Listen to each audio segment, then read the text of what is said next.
ఆయన నిన్ను ప్రేమిస్తూనే ఉంటాడు.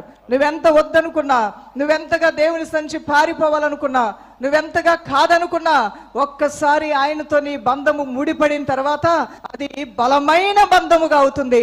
నీ మరణ పర్యంతము నేను విడవుక, ముదిమ వచ్చే వరకు, తల వెంట్రుకలు నెరిసేంత వరకు ఈ ప్రేమ బంధముతోనే దేవుడు నిన్ను ప్రేమిస్తూ ఉంటాడు.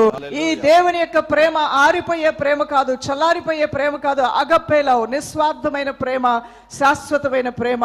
నిన్ను ఈ లోకమనే ఈ రాజ్యం నుంచి పరలోక రాజ్యంలో తీసుకుని వెళ్ళి నీ కొరకు ఏర్పాటు చేయబడినటువంటి ఆ నిత్య నివాసంలో నిన్ను కూర్చుండబెట్టేంత వరకు కూడా దేవుని ప్రేమ నిన్ను వెంటాడుతూనే ఉంటుంది. దైవజనమా, ఎవరైనా నిన్ను ఈ మార్గ మధ్యలో, ఈ జీవిత ప్రయాణంలో కొందరు రావచ్చు, కొందరు పోవచ్చు, కొందరు విడిచిపెట్టచ్చు, కొందరు మరణించవచ్చు. కానీ ఏ దేవుడైతే నీ జీవితంలోకి వచ్చాడో ఆ దేవుడు నిన్ను విడవడు, ఎడబాయడు. విడువని ఎడబాయని దేవుడు ఆయన.